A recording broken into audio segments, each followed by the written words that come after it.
Oi gente, eu sou a Ione do Minha Vida Literária. No vídeo de hoje eu trago pra vocês resenha da obra Travessuras da Minha Menina Má, do Otávio Bravo.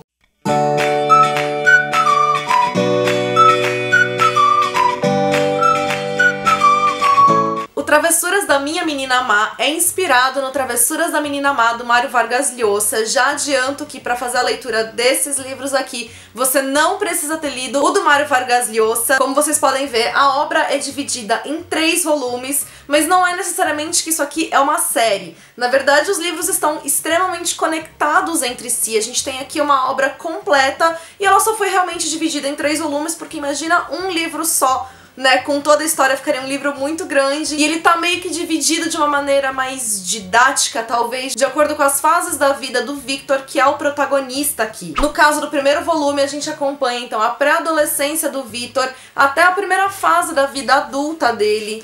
No segundo volume, então, a gente já acompanha essa segunda fase da vida adulta dele e quando, de fato, a menina má vai entrar na vida dele. E já no terceiro volume, que é o maior, né, dos 3, a gente já acompanha a vida do Victor acima dos seus 40 anos, até realmente ali o fim da vida dele. Então essa obra foca completamente na vida inteira, né, de um homem. E a vida desse homem, como qualquer vida, é marcada, então, por diversos acontecimentos. A gente tem aqueles acontecimentos, então, dessa primeira fase da vida dele que vão, de certa forma, moldando a personalidade, vão fazendo alguns caminhos pela vida dele. A partir do momento da entrada da menina má, a gente tem muitas reviravoltas. É quando a vida dele passa a ter ainda mais altos e baixos do que ele já havia tido até então. E a gente vai vendo como esse sujeito vai se construindo, né, ao decorrer dos anos, ao decorrer da sua existência. Vou falar primeiro um pouco de cada um dos livros, como foi a minha experiência de leitura, para depois poder comentar, né, de um modo geral, porque é difícil realmente fazer essa separação. A gente tem uma obra que é muito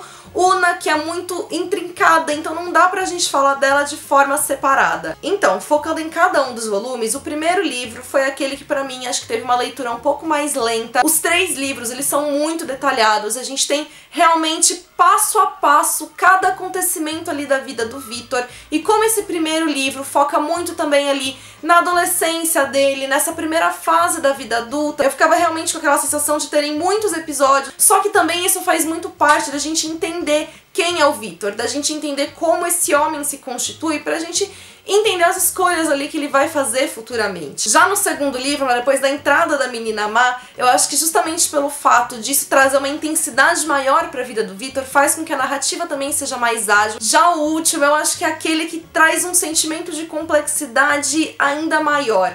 Tanto porque a gente tem muitos sentimentos envolvidos, tem acontecimentos que me deixaram realmente assim angustiadas, que me deixaram com aquela sensação de que nervoso, e ao mesmo tempo tinham momentos que eram tão profundos e que você já tá tão apegado aos personagens, que eu acho que foi essa a maior sensação que eu tive com os 3 livros. Assim que eu finalizei a leitura, minha sensação era de que aquelas vidas eram reais, de que aquelas personagens existiam, de que aquelas personagens já faziam parte ali do meu cotidiano. Aliás, como se eu fizesse parte daquele cotidiano. O Otávio Bravo, ele tem momentos em que ele vai usar uma linguagem um pouco mais rebuscada, uma linguagem às vezes mais culta, então às vezes você se depara, né, com termos que talvez não sejam tão coloquiais, tão cotidianos, mas isso vai trazer uma marca que é muito impressa ali no livro. Você vai lendo, você já se acostuma com aquela linguagem, com aquela narrativa, e não tem como você não enxergar também aquilo como uma linguagem do próprio Victor, porque o Victor, ele é um acadêmico, ele é uma pessoa com uma erudição muito grande nesse sentido, e eu acho que o que mais me encantou, né, no livro foi realmente como as personagens foram construídas. A Duda, né, que é a menina má,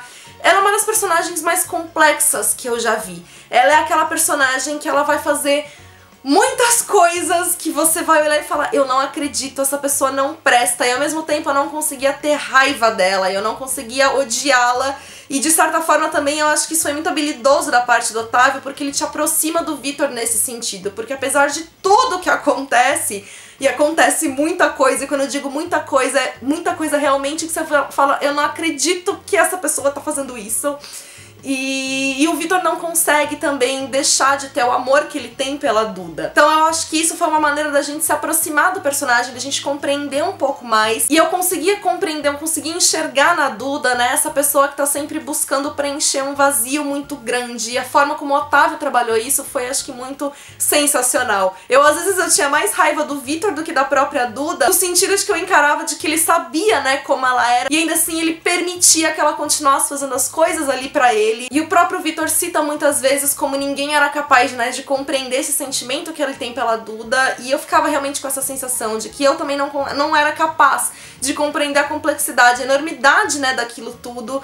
E acaba trazendo um sentido realmente muito grande pro livro, de te fazer pensar, né, nessa gama de sentimentos. Tem passagens, como eu disse, que acabam sendo bastante bonitas nesse sentido.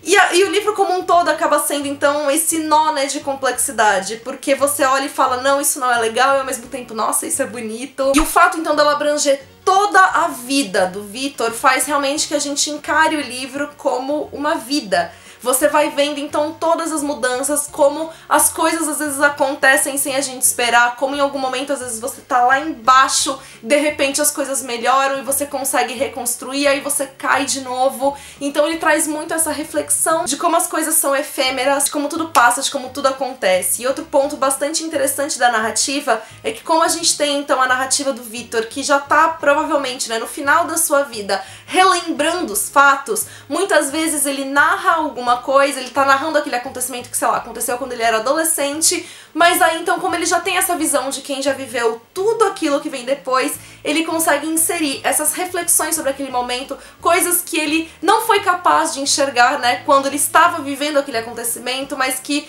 já, então, no seu momento, né, de maturidade, já tendo vivenciado muitas outras coisas, ele consegue refletir sobre aquele acontecimento. Então essas observações que ele fazia no meio da narrativa eu achava bem interessantes, até porque também muitas vezes ele prenunciava algumas coisas. Então ele já falava, não, ali naquele momento, e ainda assim, com mais tudo que tinha por vir, e você já fica com aquela aguçada, com aquela curiosidade de, opa, o que vai acontecer? Então, de modo geral, eu acho que foi uma leitura muito interessante mesmo. Acabou sendo uma experiência bem diferente por a gente ter essa vastidão, esse detalhamento de acontecimentos, e por ter me inserido tanto ali nessas vidas, nesses sentimentos, naquelas emoções. É um livro que acabou me trazendo muitas reflexões, muitas sensações. Não é um livro que você vai sentar e ler em 2 minutos. Reserve realmente um tempo para você poder imergir nessa leitura, para você poder realmente conhecer as personagens e poder tirar tudo aquilo, então, que essa história, que essa vida tem a oferecer. Vou deixar links para compra do livro, para saber mais sobre o autor, links no Scooby, tudo aqui no box de informações, então não deixem, né, de conferir. Se você ficou interessado, se você já conhecia, se você já leu, né, o Travessuras da Menina Má do Lhosa também, deixa também aqui nos comentários. E se você gostou desse vídeo, já sabe, deixa essa curtida que isso ajuda muito na divulgação. Se você é novo aqui no canal, aproveite para se inscrever, seja bem-vindo. Ativa o sininho para não perder nenhuma novidade.